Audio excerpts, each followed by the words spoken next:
अरे हेलो। चलो नहीं, नीचे ही है। ठीक है। guys, quickly in but 15 minutes one question and then we wrap, okay? Silence maintain करके एक please. Second. Hello hello hello hello hello hello. पीछे दिख भी नहीं रहे कुछ लोग। रोलिंग। हाँ। ए! लोग अभी यही रहेंगे। मिली मिली। एक साइड म्यूट बंद कर। लाइट बहुत हार्श है। बंद कर दो, बंद कर, बंद कर। ये रहते पीछे वाले लेने का आगे का एक बंद कर। हाँ first. Light is okay for you? I am okay. चलो मुझे तो पता ही नहीं क्या दिख रहा है तो बट हाँ, स्टार्ट जो है वो है। Kartik, this character Yes. has been taken a lot of mentally and physically. So after you finished the shooting, how difficult was it to come out of this character? I think मेरे साथ बहुत चीज़ें इस character की गई हैं और मुझे actually I don't want to come out of it because I think it's a lot to do with the will to succeed, lot of discipline, lot of you know, चाहे वो मेंटली जिस space में रहा हूँ या फिर physically जिस space में रहा हूँ, आई think it's all been very nurturing, very something which has given me so much positivity in life and I feel ये ये मैं जाने भी नहीं देना चाहूँगा। आई think the life style that I was living for the last 2 years, वो life style आगे भी अपना के रखना चाहूँगा और साथ ही साथ जो जो मेरा नेवर गिविंग अप एटीट्यूड वो शायद पहले भी था, जिस तरीके से आज तक मैं जिया हूँ लाइफ को, लेकिन इस फिल्म ने मुझे और भी ज़्यादा उस चीज़ को वैलिडेशन की तरह दिया है। Because I knew somewhere down the line, जब मैंने पहला नरेशन सुना था तो मुझे इनकी कहानी जब पता लगी थी तो मैं ऑलरेडी उस चीज़ से बहुत इंस्पायर हो गया था कि जिस तरीके की विल टू सक्सीड इनके अंदर है, उसने मुझे ऑलरेडी इंस्पायर कर रखा था। तो मैं उस लेवल का the man who refuse to surrender, I think मैं उस मोटो को लेके चलना चाहता हूँ एंड मैं इस कैरेक्टर से बाहर आना ही नहीं चाहता हूँ। आप मुरलीकांत पेडकर जी से मिले जी। पर ये क्या कुछ सीखने मिला उनसे, क्या? तो मैं उनसे फ़िल्म के शूटिंग के दौरान मिला था और मैं स्विमिंग के पोर्शन के टाइम मिला था और बहुत इंस्पायरिंग था अगेन उनसे मिलना। उनका एक ब्लेज़र है वो जो पहनते हैं जिसमें उनके सारे मेडल्स हैं और वो मतलब वो डिफरेंट डिफरेंट चीज़ों के लिए डिफरेंट, वो वॉर हीरो भी रह चुके हैं, वो उन्होंने डिफरेंट स्पोर्ट्स में भी हमारे लिए बहुत चीज़ें अचीव किए। तो वो देख के ही मैं बहुत अगेन बहुत ज़्यादा इंस्पायर्ड था। उनकी कहानी में एक्चुअली में इतनी सारी चीज़ें हैं कि वो एक फ़िल्म में लाना बड़ा मुश्किल भी था फॉर कबीर सर एंड अगर वो सारी चीज़ें लाते तो मुझे भी वो सारी चीज़ें और भी सीखनी पड़ती। तो थैंकफुली अभी 3 या 4 स्पॉट हैं जो मुझे सीखने पड़े, बट उनसे मीटिंग करके मुझे वो देख के मैं बहुत इंस्पायर हुआ। प्लस उनने जब स्विमिंग देखी तो उन्होंने मुझे अगेन जिस तरीके से इंस्पायर करने के लिए कहा या कैसे, लेकिन उनको लगा कि मेरी स्विमिंग उनकी तरह थी and I was so happy with just that one compliment that he gave me and I felt कि 2 साल की पूरी मेहनत ये मेरी रंग ला गई, क्योंकि जिनके लिए जिनकी ऊपर ही आधारित है उनको ये ऐसा लगा। सर बात करो ऐसी मूवीज की जिसमें जो बायोपिक्स होती है, मेरी रियल लाइफ स्टोरी बेस्ड होती हैं, सो ऐसी मूवीज में राइटर्स का बहुत बड़ा इंपॉर्टेंट रोल होता है जी। क्योंकि they have to take care while writing. जी। सो बट कहीं ना कहीं इनको रिकॉग्निशन नहीं मिल पाती है, they don't get that recognition that they want and they need. So उस पे आपका क्या टेक है? देखिए मेरी जितनी भी फिल्में मैं करता हूँ उसमें मैं हमेशा और जब से मेरे पास फिल्मों के ऑप्शंस आने चालू हुए, मेरा बेसिक इंटेंट यही रहता है कि फ़िल्म की राइटिंग करेक्ट रहे और वो सबसे पहला पिलर होता है फ़िल्म के लिए जिसके ऊपर सब कुछ बेस्ड होता है। एंड इसलिए मेरे लिए तो वो बहुत ही बड़ी इम्पोर्टेंट चीज़ होती है, एक राइटर और उनका जो सुर है फिल्म का। अब उनका जो इनफैक्ट चाहे वो क्रेडिट हो चाहे वो उनके बारे में बातें हो, मैं हमेशा कभी we don't shy away from that and we want them to always get that. और ऐसे बोलने में भी थोड़ा अजीब लगता है ये चीज़, क्योंकि वो सबसे मेन यू नो एक एक किसी भी बेबी को नर्चर करने वाले इंसान होते हैं जिसने वो बनाया होता है। जिस तो आई थिंक यहाँ पे भी जिस तरीके से सुमित ने, कबीर सर ने, सब ने मिलके इस चीज़ को बनाया है, वो बहुत ही ज़्यादा ब्यूटीफुल तरीके से किया है and I think the credit should be given where it's due. Karthik, a lot of people associate you with the boy next door image. do you think this film is that your effort to consciously break away from the direction? अभी मतलब मैं इससे पहले Freddy भी कर चुका हूँ, धमाका भी किया है, और माई लास्ट रिलीज वो सत्य प्रेम की का था, एंड नाउ दिस। सो पता नहीं मैं कॉन्शियसली कर रहा हूँ या स्ट्रैटेजिक है, but I think my gut instinct जो मुझे आता है वो मैं उसको फॉलो कर रहा हूँ। शायद वो यही चाह रही है कि मैं अलग अलग करता रहूँ चीज़ें, लेकिन वो अपने आप हो रहा है। मेरे पास जो फिल्में आ रही हैं मैं उनमें से बस जब सुनता हूँ तब डिसाइड करता हूँ, इररिस्पेक्टिव ऑफ द जॉनर, कि नहीं यार ये मेरे स्ट्रैटेजी में नहीं बैठ रहा है, ऐसा नहीं सोचता हूँ। मैं ऐसे सोचता हूँ कि ये अच्छी फिल्म है, या मैं थिएटर जाके ये फिल्म देखना चाहता हूँ कि नहीं, और मुझे मज़ा आएगा कि नहीं। तो आई थिंक वो डिसीजंस पे ज़्यादा बेस्ड है, और वो ऑटोमेटिकली जब वो होता है तो अपने आप एक स्टीरियोटाइप ब्रेक होता रहता है। So I think I am going with the flow. अब कल को 3 फिल्में बैक टू बैक अगर मुझे रोमांटिक भी मिले तो मैं वो भी करूँगा। मैं अच्छी स्क्रिप्ट नहीं जाने दूँगा। But still adding to this, क्या कोई एक चीज which made you to say yes for this to go? I think ये स्टोरी जो जिस तरीके की ये कहानी है, उसने मुझे पहले ही 1 लाइन में मैं मतलब बहुत इंस्पायर हो गया था, और मैं बहुत इंट्रीग हो गया था कि ये फिल्म एक तरीके से ये सैड रियलिटी है, जिसमें मैं शॉक तो था लेकिन मैं सैड भी हुआ था ये सोच के कि ऐसे कैसे हो सकता है कि ऐसी कहानी, इतनी बड़ी कहानी सेलिब्रेट नहीं हुई आज तक। तो वो चीज़ ने मुझे बहुत एक आई थिंक इंस्पायर किया, और मुझे 100% मतलब श्योरिटी दी कि ये फिल्म तो, इसकी कहानी तो सब तक पहुंचनी चाहिए। And I think that was one main reason जिसकी वजह से ये फिल्म में पहला मेरे दिमाग में यस आया। फिल्म में हेमांगी कवि, आरवा विलणकर मराठी एक्टर्स भी हैं, और खुद मुरलीकांत पेटकर सातारा से थे, महाराष्ट्र थे। सो उसके लिए आपने कैसे प्रिपेयर किया? मेरा और उनके साथ काम करने का एक्सपीरियंस कैसा? आई थिंक मैं पूरी कास्ट का ही बोलूँगा, धन्यवाद बोलूँगा पूरी कास्ट को, कि जिस तरीके से, और उसमें भी जिस तरीके से कबीर सर ने हम सबको कास्ट किया इस फिल्म में, वो बहुत ही यूनिक था। मैं बहुत मैक्सिमम लोगों के साथ फर्स्ट टाइम ही काम कर रहा था, एंड जिस तरीके की कास्टिंग है, जब आप फिल्म देखेंगे तो आपको वो उनकी यूनिकनेस समझ आएगी, क्योंकि वो बहुत ही एक अलग सा एक फैमिली रिलेशनशिप है, एक कोच और स्टूडेंट का एक रिलेशनशिप है। यहाँ पे इस फिल्म में बहुत ऐसे डायमेंशंस हैं, और वो बहुत ब्यूटीफुली अगेन रिटन है। सो आई फील कि ये मैं थैंकफुल हूँ पूरे कास्ट का, हमारी, जिन्होंने एक्चुअली, जिनके काम की वजह से शायद मेरा काम भी और अच्छा दिखता है।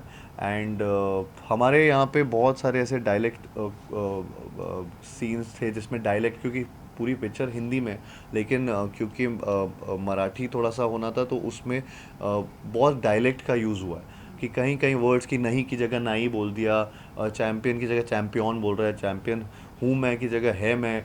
सो वो सारी चीज़ों में बहुत वर्क किया है, तो उस तरीके से डायलॉग को लिखा गया था और उसका सुर बनाया गया था। एंड तो वो सब चीज़ें मुझे बहुत हेल्प भी किए हैं to build a distinct character from what I have done before in any film. या Hardik, first of all, huge congratulations for the Chandu champion. जैसे कि Thank हमने you. देखा है कि हर चंदू एक चैंपियन है, तो मेरे फादर साहब का नाम है चंदू, सो of course champion for me.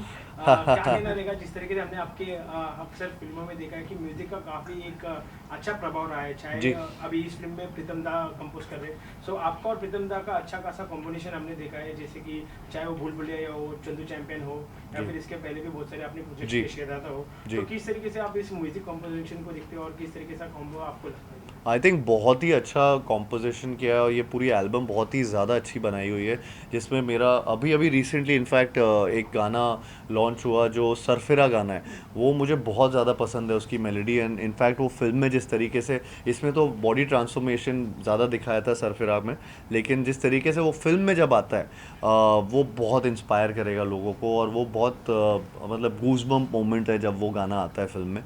मुझे लगता है कि उसके अलावा चैम्पियन जो सॉन्ग है, जो कि तू है चैम्पियन, वो तो एंथम बन चुका है, और वो आई थिंक बहुत ऐसे रेयरली आपकी फिल्म में ऐसे गाने आते हैं जो किसी भी सिचुएशन में कहीं ना कहीं आजकल, चाहे वो आप कोई ऐप खोलो, चाहे कहीं पे भी जाओ, आपको वो तू है चैम्पियन कहीं ना कहीं दिख जाता है किसी के उस पर फीड पे या किसी भी जगह पे। तो वो ऐसा सा गाना उन्होंने एंथम बना दिया है प्रीतम दा ने, जो बहुत ही आई थिंक हमारे फिल्म के लिए भी एक इम्पॉर्टेंट म्यूज़िक रहा, सॉन्ग रहा है। प्लस उसके अलावा आई थिंक सत्यानाश ने तो ऑलरेडी बहुत सारे सत्यानाश रील बन चुके हैं, उसमें उसमें बहुत चीज़ें हो चुकी, तो उसका तो मैं क्या ही बोलूँगा। बट दे आर ऑल, मैं जैसे जैसे ये नाम भी लेता जा रहा हूँ गानों के, वो सारे के सारे एक दूसरे से इतने अलग हैं, इतना अच्छा उनका कॉम्बिनेशन है। सो आई थिंक वो बहुत अच्छे से प्रीतम दा की वही क्वालिटी की एक एल्बम में वो डिस्टिंक्ट गाने बनाते हैं, और अभी तो सारे रिलीज़ भी नहीं किए एक्चुअली। सो वो बहुत ही अलग अलग गाने हैं पूरी फिल्म में, और आपको वो दिखेगा बस 2 दिन बाद। A lot of Did you- biopics are not able to, create magic at the box office. So, how different is Chandu Champion from all the biopics we have seen? And is there pressure of Bollywood box office outcome? मुझे actually ये नहीं लगता, मुझे लगता है sir biopic की बात नहीं है और वो जॉनर की बात नहीं है, वो फिल्मों की बात होती है कि फिल्म चलती है या नहीं चलती है। वो ये नहीं होता कि ये जॉनर नहीं चलता। यही जॉनर में मैं 4 एग्जांपल दे दूंगा जो बहुत चलते हैं। एक नहीं चला होगा रिसेंटली तो उससे फिर दूसरे पे ज़रूरी नहीं है कि लोग वो देखना नहीं चाहते। अच्छे से बनाएंगे तो आई फील कि लोग जाएंगे। मैं भी वैसे ही देखता हूँ उन चीज़ों को कि सडनली अगर रोमांटिक फिल्म एक नहीं चलेगी तो इसका ये मतलब नहीं कि बाकी रोमांटिक फिल्म ना चले। वो जॉनर का नहीं होता कहने का मतलब है। वो आई थिंक मीनिंग वो है कि फिल्में चलती हैं या नहीं चलती हैं। तो आई फील कि इसमें, और ये सिर्फ एक ये स्पोर्ट्स बायोपिक पहली बार तो नहीं है, ये एक्चुअली में एक जर्नी है किसी इंसान की, जिन्होंने आप एक स्पोर्ट्स बायोपिक जब भी देखते हो तो एक स्पोर्ट देख रहे होते हो और उसी में सब कुछ होता है, उसकी हार उसकी जीत उस इंसान की। इस फिल्म में एक्चुअली इसकी यूनिकनेस ही ये है कि ये स्पोर्ट्स इसका एक बैकड्रॉप है। इसमें he is a war hero, he is someone जिनकी लाइफ में बहुत चीज़ें हुई हैं जिसमें स्पोर्ट्स भी एक पार्ट है। और उन्होंने स्पोर्ट्स में भी बहुत चीज़ें अचीव की। उन्होंने अपने सोल्जर वाले जब उनका एक एज ग्रुप था जिसमें वो सोल्जर थे, उसमें भी उन्होंने बहुत चीज़ें अचीव की हैं। उसके अलावा उनके लाइफ में क्या क्या हुआ, तो ये एक प्रॉपर एक जर्नी है एक इंसान की, जिसमें बहुत अलग अलग चीज़ें हैं। तो मैंने कभी ऐसी बायोपिक ना देखी है ना सुना है इसके बारे में। इनफैक्ट वेस्ट में या बाहर ऐसी फिल्में होती हैं जिनमें वो बहुत कम अचीवमेंट्स में भी ऐसे सेलिब्रेट करते हैं जो हम तक भी पहुंच जाती हैं वो फिल्में। लेकिन हमारे यहाँ इतनी ऐसी एक्चुअली में कहानियाँ हैं जिनके जो अनसंग हीरो हैं, जिनमें से मुरलीकांत पेटकर जी एक अनसंग हीरो हैं, जिनकी कहानी एक्चुअली इंडिया का नाम बाहर तक रोशन किया है। उसको तो एक्चुअली में सबको जानना चाहिए। तो मुझे लगता है ये बहुत यूनिक कहानी है, जिसमें वो रेसलर भी रहे हैं, जिसमें वो बॉक्सर भी रहे हैं, जिसमें वो स्विमर भी रहे हैं, जिसमें वो अलग अलग और भी स्पोर्ट्स से हम दिखाते तो इसके अलग अलग सीक्वल्स बनने पड़ते। तो वो इतना नहीं दिखा सकते। तो वो सब बेस्ट पोर्शन मिला के जो कबीर सर और मुरली सर को लगा कि ये करेक्ट है, आई थिंक वैसे करके ये फिल्म बनाई। तो ये यूनिक मुझे लगा, बहुत अलग किस्म का एक चाहे आप बायोपिक बोलें चाहे आप उसको एक human story, it's a story. ये ट्रायम्फ की कहानी है एक ह्यूमन स्पिरिट की, एंड विच आई थिंक सब लोग को रिलेट कर पाती है हर बार। Last two Karthik, did you questions. have any kind of emotional breakdown while shooting for the film? A lot of times actually मुझे एक दो सीन में ऐसा हुआ था कि इमोशनल ब्रेकडाउन हुआ था बहुत ज़्यादा, बिकॉज़ वो मैं बहुत रिलेट कर पाया था उस चीज़ को। और कहीं ना कहीं मतलब मैं पर्सनल तो नहीं बोलूँगा, लेकिन मैं वैसे बोलूँगा कि ये इनकी कहानी में ऐसे ऐसे मोड़ हैं, ऐसे ऐसे लो पॉइंट्स हैं जिसमें मुझे जेन्युइनली, और मैं उस टाइम एक्चुअली उस कैरेक्टर के बारे में सोच रहा होता हूँ तो मैं 2 साल से 1.5 साल से सिर्फ यही 2.5 साल से यही कैरेक्टर जी रहा था। तो दिमाग में जब मेरे वो पर्टिकुलर सीक्वेंसेस जब मैं वो परफॉर्म कर रहा था, तो तब वो इमोशनल ब्रेकडाउन ऑटोमेटिकली हुआ था। एंड आई थिंक स्पेशली जो एक जो ट्रेलर के एंड पे आप मैं हर उस चंदू के लिए लड़ना चाहता हूँ जो चैंपियन बन सकता है, वो जो लाइन जब वो पूरा एक वो काइंड ऑफ एक सीन है, उसमें ये हुआ था। कार्तिक, एक बायोपिक करना उतना इजी नहीं होता, क्योंकि किसी पर्टिकुलर इंसान को एक बड़े पर्दे पे आप दर्शाते हो जी। तो ये भी आपके ऊपर प्रेशर रहता है कि वो रियल लगे ना लगे। तो उस चीज़ को लेकर आप अपने आप को कितना प्रिपेयर रखते हो एक बायोपिक में, और इमेजिनरी स्क्रिप्ट पे काम करना कितना इंटरेस्टिंग होता है और एक बायोपिक पे काम करना कितना इंटरेस्टिंग होता है? तो मेरे लिए फर्स्ट टाइम था कि मैं किसी रियल इंसान पे एक फ़िल्म कर रहा था। मुझे नहीं पता था कि ये इसका अप्रोच कैसे किया जाता था या क्या करते हैं लोग। और यहाँ पे मेरे पास एक चीज़ और डिफ़िकल्ट चीज़ थी कि कोई रेफरेंस पॉइंट नहीं था।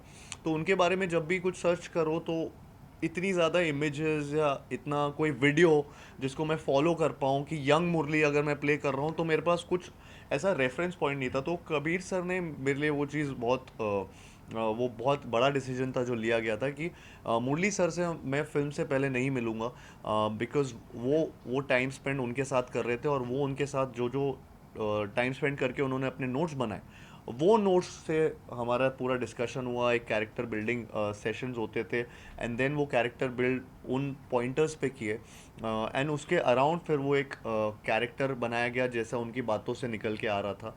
और वो बहुत मुश्किल काम भी होता है क्योंकि यू नो वो अ, वो अभी जिस एज में है उससे वो बचपन की बातों से लेकर यंगर डेज की सारी बातें याद करते थे। आई थिंक कबीर सर उनका एक फॉर्मेट है जिस तरीके से वो बायोपिक्स करते हैं, तो वो उन्होंने बहुत ऐसे उनसे नोट्स किए which took a lot of time also I think.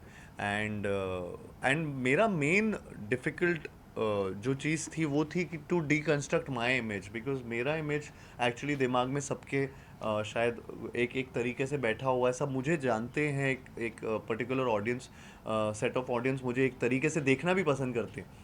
तो वो डीकंस्ट्रक्ट करना और मुझे यहाँ पे जो चंदू चैम्पियन में एक विदाउट रेफरेंस लोगों के दिमाग में डालना कि ये वो हैं was a difficult task. And somewhere down the line अभी जितने रिएक्शंस आ रहे हैं थैंकफुली वो ऐसा लग रहा है कि कुछ सही चल रहा है। सर, ऐसे जैसा movies कि आपने आपने multiple टॉर्च बेयरर, sports- जैसा कि आपने बताया कि बहुत सारी तैयारियां की आपने, कुछ ऐसा था जो तैयारी नहीं करनी पड़ी, आप बाय डिफॉल्ट आपको आती थी? और इसमें एक भी चीज़ ऐसी नहीं थी। इसमें एक भी ऐसी चीज़ नहीं थी। मैं अपने आप को बहुत सोचता था कि मैं स्पोर्ट्स खेलता हूँ, मैं ये सब करता हूँ, क्रिकेट फुटबॉल सब आता है, लेकिन मैं जब इधर आया तो मुझे पता चला मुझे स्विमिंग करनी है, मुझे बॉक्सिंग करनी है, मुझे रेसलिंग करनी है। वॉर सीक्वेंस भी उन्हें 8 मिनट का वो सिंगल शॉट करना था। तो हर चीज़ मेरे लिए नई थी। बॉडी बिल्डिंग ट्रांसफॉर्मेशन वो पूरी तरह से करना था। तो सब कुछ मिला मिलू के वो हर चीज़ ऐसी थी।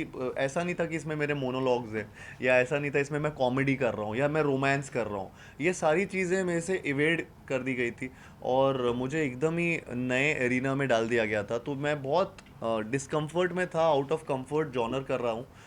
एंड आई होप कि इसमें भी वो एक्सेप्टेंस मिले, इसमें और लोगों को पसंद आए। Kartik One last standing question, ovation one last मिला, question, standing sir. Since you are ovation the मिला है। torch bearer of the industry, when you sign a project or you're there in the process of the filmmaking, does the craft only bother you, or you think about the business part too? Torch bearer of the industry. No, I think it's a combination of both. I think producers को profit होना भी बहुत ज़रूरी है and साथ ही साथ आपका एक जो पैशन है, जिस तरीके से आप फिल्म बना रहे हैं, वो क्रिएटिव सेटिस्फैक्शन भी आना चाहिए। तो ये दोनों चीज़ों का जब कॉम्बिनेशन होता है तो आई थिंक वो कंटेंट विद कमर्शियल सक्सेस वो मैं उसकी तरफ ज़्यादा ध्यान देता हूँ। एंड आई फील कि मेरी पिछली कुछ चॉइसेस में या फिल्म्स में वो दिखता होगा आपको। एट लास्ट सर, जो चंदू चैंपियन के जो दर्शक वेट कर रहे हैं उनको क्या मैसेज देना चाहोगे? मैं यही मैसेज कहना चाहूँगा कि जिस तरीके से जिस तरीके की ये कहानी है, ये बहुत लोगों को इंस्पायर करेगी और बहुत ही एंटरटेनिंग तरीके से इंस्पायर करेगी। मुझे लगता है कि आप जब ये थिएटर जाएंगे तो आप अपनी फैमिलीज़ के साथ जाइए और स्पेशली बच्चों को लेकर जाइए, बिकॉज उनके लिए कहानी जानना बहुत ज़रूरी है। तो मैं वही बोलना चाहूँगा। और हाँ, बोलिए। स्टैंडिंग ओवेशन मिला है स्क्रीनिंग पे, व्हाट यू वांट टू से? मैं बहुत इमोशनल मोमेंट था वो हम सब के लिए। ये जो स्क्रीनिंग की गई थी जिसमें मुरली सर ने पहली बार फिल्म देखी, और एंड उनके साथ आर्मी चीफ भी थे एंड साथ ही साथ वाइस आर्मी चीफ भी थे, तो उनके लिए भी बहुत ही, सबके लिए, हमारे लिए इमोशनल मोमेंट था कि एक जो सोल्जर इंडियन आर्मी के रहे हैं उनकी फिल्म उन पे आधारित, उनके आर्मी चीफ, उनके वाइस आर्मी चीफ और सारे इतने सारे आर्मी पर्सनल सब देख रहे हैं वहाँ पे उनके साथ वो फिल्म, प्लस जिस तरीके से उनको स्टैंडिंग ओवेशन इस फिल्म को मिला, I think we were all teary eyed over there because ये बहुत मेहनत से बनाई है फिल्म और दो ढाई साल की मेहनत है सबकी। आई होप कि जिस तरीके का रिएक्शन, इवन मुरली सर वो आउट ऑफ वर्ड्स थे जब वो फिल्म देख के वहाँ पे उठे थे और बात करने की कोशिश कर रहे थे, तो मैं बस बोल सकता हूँ कि वो इमोशनल मोमेंट था हम सब के लिए and getting validation from them was a big thing, so that standing ovation means a lot and I'm thankful to the entire army and the chief of army and vice chief of army. Thank you so much. Thank you. Just I have come from ABP Calcutta. Yesterday you visited our office. So I'm here for a week, so I just come. अरे thank you.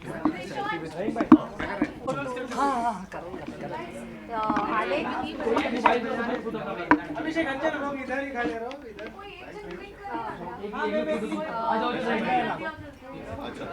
नहीं भाई आ जाओ,